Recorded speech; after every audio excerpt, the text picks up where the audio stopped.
guys, it is Tina here with Dish and Dat.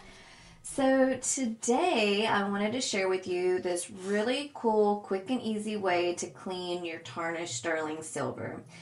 So if you're like me and you're a big sterling silver fan, you probably have some pieces in your collection that you maybe haven't worn in a while, and unfortunately they do start tarnishing, and then you're like, I can't wear it. Well, don't fret, because I'm about to show you this really quick, easy way to clean your sterling silver in a matter of minutes. I was blown away with how easy this works. You'll need aluminum foil, baking soda, a bowl, and prepare yourself some boiling water. I'm going to start off cleaning this sterling silver pendant necklace. As you can see, it's pretty tarnished. So what you're going to do is take some aluminum foil, line a bowl with it, add about a tablespoon of baking soda, and pour some boiling water over. And then watch it do its work.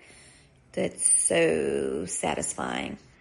Like, look how shiny it becomes. So next I want to clean this sterling silver amethyst ring. So I got a fresh piece of aluminum foil, lined my bowl, added about a tablespoon of baking soda, placed my ring on top of the baking soda, and then add the hot boiling water. Then you're just going to let it work its magic. And once again, look how shiny and pretty. So here are some before and afters of both pieces. Now, I would recommend, if you're going to do a piece of jewelry with a stone of any type, do a little research, because baking soda can have some abrasive qualities in it that might damage some stones. So just a little disclaimer there. Well, I hope you guys enjoyed this video and Lemmy's face in this outro snip since he didn't make the intro. As always, please like and subscribe to my channel. Until next time, bye guys.